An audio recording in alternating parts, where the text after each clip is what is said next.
Good afternoon and welcome to the second part of this video looking at the Maze Runner. If you've not already done so, do check out the video that I've already posted that talks you through the two tasks that you'll be answering. This video looks at the second task. So the question that we've been given or that I've created is answering 3 paragraphs using the quotes that you've already exploded. How does the writer use language to create a sense of fear in the extract? And I've given you a couple of directions for how or what a really good answer will look like. One of the things that I spoke about was this idea of thinking about the word fear. So here I've just taken this off Google, just some other words that mean fear.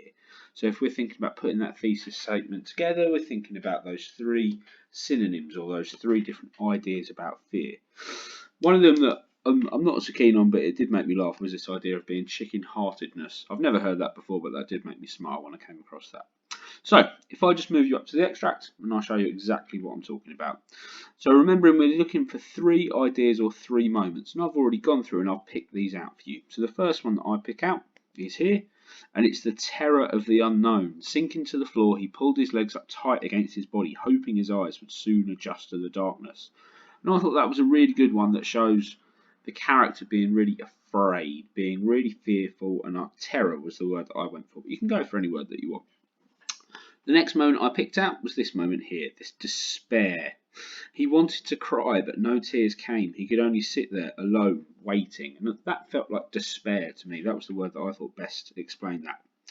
And then thirdly, I went for this one. This was panic and anxiety with the words I was thinking about here. Images of people flashed across his mind. There was no recognition, their faces replaced with haunted smears of colour. This was him losing his memory and how it's made him feel, and I thought that was quite good. So I've got my 3 moments, and again I'm thinking about how the writer has created this feeling of fear. So I've got 1, 2 and 3. So I took these, to save you watching me type out, I've already written them up. So idea number 1. The writer creates a sense of fear in the extract by exposing the protagonist's terror of the unknown. Idea number 2. Highlighting Simon's despair in the situation. That should be, typo. Highlighting the character of Simon's despair in the situation.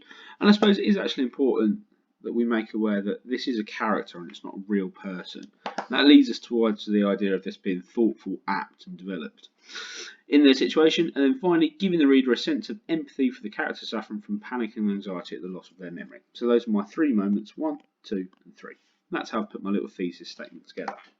What I've then done, and as I was doing this, it occurred to me how much I sort of miss writing these live.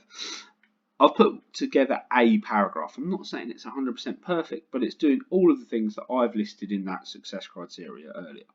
So I said, the writer conveys to the character of Simon's sense of desperation and loss of hope through their immediate reaction to being stuck in a lift. All of the events currently happening to him outside of his control. The immediate reaction being sinking to the floor, he pulled his legs tight up against his body, hoping his eyes would soon adjust to the darkness.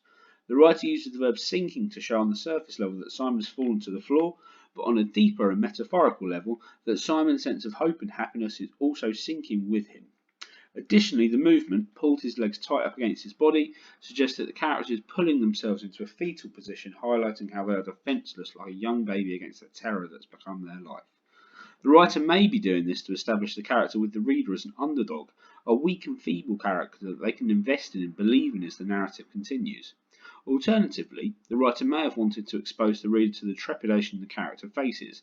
Perhaps this allows the writer to indicate this would be how any character would react to the situation.